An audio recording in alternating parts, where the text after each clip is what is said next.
క్షేత్రాన్ని పరిరక్షిస్తాము. వైఎస్ఆర్ కాంగ్రెస్ పార్టీ పాలనలో ఆలయ పరిపాలన పరిసరాలన్నీ కూడా భ్రష్టుపట్టాయి అని ప్రచారం చేసుకొని ఓట్లు దండుకున్నటువంటి కూటమి నాయకులు అధికారంలోకి వచ్చిన తర్వాత వెంకటేశ్వర స్వామి ఆలయాన్ని ఎంతగా దుర్వినియోగం చేస్తున్నారో, భ్రష్టాచారం పట్టిస్తున్నారో లోకమంతా కూడా అర్థం చేసుకుంటున్నది. నిన్న పాప వినాశనం డ్యాంలో తిరుమల చరిత్రలోనే మొదటిసారిగా బోటింగ్ జరిగింది. దానికి సంబంధించి మొత్తం ఒక్కసారిగా వార్త బగ్గుమనేలో సరికే దాని మీద ఎలా వివరణ ఇవ్వాలనో అర్థం కాకుండా అటవీ శాఖ సిబ్బంది బోటింగ్కు సంబంధించిన ట్రయల్ రన్ జరుగుతున్నది అని చెప్పినట్టుగా తెలుగుదేశం పార్టీ మద్దతు పత్రికలే చాలా స్పష్టంగా రాసినాయి. ఫారెస్టు అధికారులు ఈ రకంగా ఇక్కడ పర్యాటక క్షేత్రంగా మార్చాలన్న ఉద్దేశంతో బోటింగ్ ట్రయల్ను నిర్వహించటం జరిగింది అని వెంటనే దాని మీద దుమారం లేచే లోపల దాని మీద ఫారెస్ట్ జిల్లా అధికారి అయినటువంటి వివేక్ అనే ఆయన జిల్లా అటవీ శాఖ అధికారి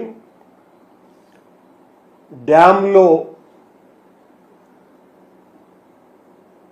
చట్ట వ్యతిరేక కార్యక్రమాలు జరుగుతున్నాయి కనుక సమాచారం అందింది కనుక మేము తనిఖీల కోసమని బోటులు వాడినాము అని ఆయన ప్రకటన అమాయకంగా ఒకటి వదిలినాడు.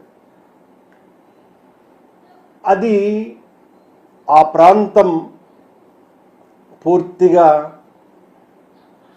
తిరుమల తిరుపతి దేవస్థానాలకు సంబంధించిన అటవీ ప్రాంతం.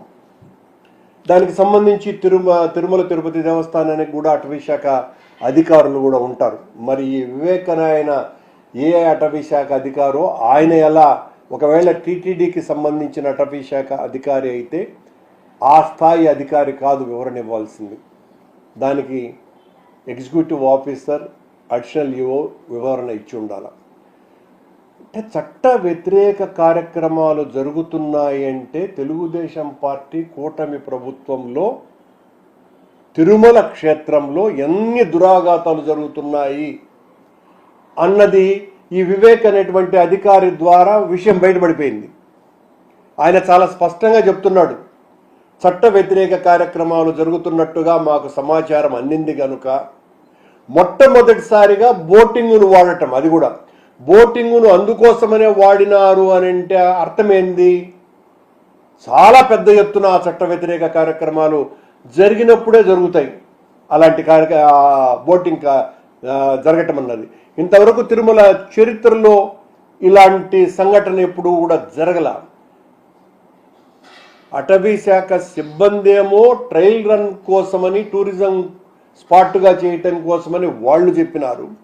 అటవీ శాఖ జిల్లా అధికారేమో చట్ట వ్యతిరేక కార్యక్రమాలు జరుగుతున్నాయి కనుక మేము ట్రయల్ రన్ను వాడినాము అని ఆయన చెప్తున్నాడు.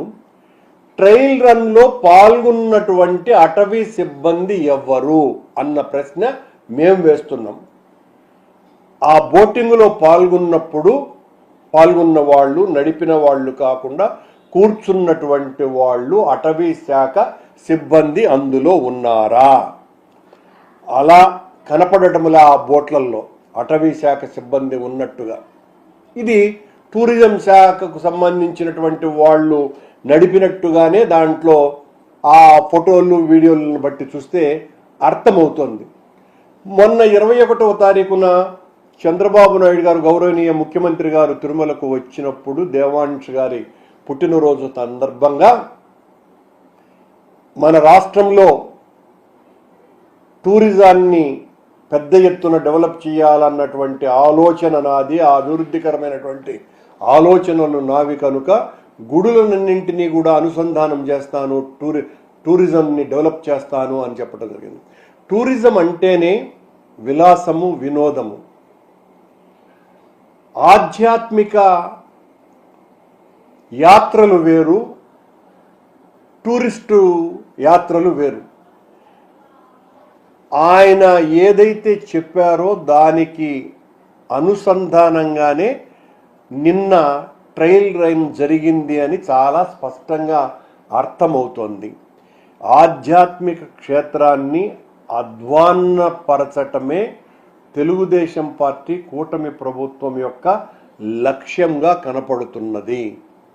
అక్కడ ఉన్నటువంటి నీళ్లు, లక్షలాది మంది భక్తులు పవిత్రమైనటువంటి జలాలుగా త్రాగటానికి, స్నానాలు చేయటానికి వాడుకునేటువంటి నీరు అది. ఆ నీటిలో నిన్న ఈ పడవలు తిరిగి ఒకరేమో ఇక్కడ టూరిజం కోసమని ట్రయల్ రన్ను నిర్వహించినామని ఒకరు, కాదు చట్ట వ్యతిరేక కార్యక్రమాలు జరుగుతున్నాయని సాక్షాత్తు జిల్లా అధికారే, అటవీ శాఖ అధికారే ప్రకటించటం వెనుక ఏ మతలబు ఉంది అన్నటువంటి విషయం తెలియాల. మతలబు కంటే ముఖ్యం ఆధ్యాత్మిక క్షేత్రాన్ని ఎంత సర్వభ్రష్టత్వం చేస్తున్నారు అన్నదానికి ఇది ఒక పెద్ద ఉదాహరణ. తిరుమల ఆలయ చరిత్రలోనే ఎన్నడూ లేనంతగా కేవలం భక్తులు ఆందోళనలు మొదలైన తర్వాత మీడియా ద్వారా ఈ విషయం పెద్ద సంచలనంగా మారిన తర్వాతనే ఈ అటవీ శాఖ అధికారి వెంటనే ఏమేమి ఇవ్వాలనో అర్థం కాకుండా ఇష్టం వచ్చినట్టుగా ఇచ్చేసినారు వీళ్ళిద్దరూ.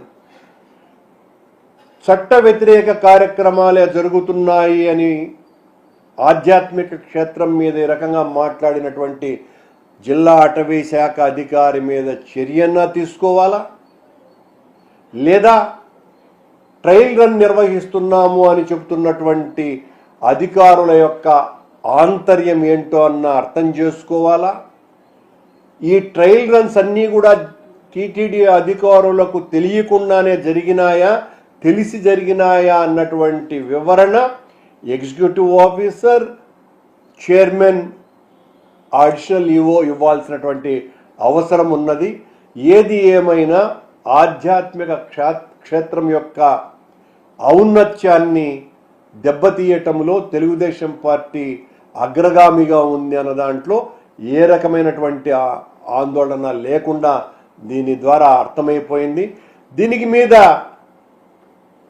పూర్తిగా కాషాయాంబరం ధరిస్తూ అప్పుడప్పుడు ఆయన ఆ ధర్మ పరిరక్షణ కోసమనే నేను సనాతిని అని నిరంతర ఘోష చేసేటువంటి పవనానంద స్వాముల వారు వివరణిస్తారో, ప్రకటనిస్తారో, విమర్శ చేస్తారో, దాడి చేస్తారో ఏదో ఒకటి ఆయన నుండి రావాల్సినటువంటి అవసరం ఉన్నది. గత కొద్ది కాలంగా ఇలాంటి సంఘటనలు తిరుమలలో అనేకం జరుగుతున్నా కూడా పవనానందుల వారు ఎందుకు మౌనం దాల్చినారో కూడా జనం అర్థం కాకుండా ఇబ్బంది పడుతున్నారు. సనాతన ధర్మాన్ని మౌనం ద్వారా సాధించాలనుకుంటున్నట్టుగా భావించాల్సి వస్తుంది. సనాతన ధర్మం మౌనంతో సాధించటము అంటే అది సాధ్యం కానటువంటి చర్య అన్న సంగతి కూడా పవనానంద స్వాముల వారు గుర్తుంచుకోవాలా. ఇంత ఘోరం జరుగుతోంది కొండ మీద, దీని మీద మీరు నోరు మెదపవలసినటువంటి అవసరం ఉన్నది అని వైఎస్ఆర్ కాంగ్రెస్ పార్టీ డిమాండ్ చేస్తున్నది. తోడు అటవీ శాఖ పూర్తిగా పవన్ కళ్యాణ్ గారి అధీనంలో ఉన్నటువంటిది.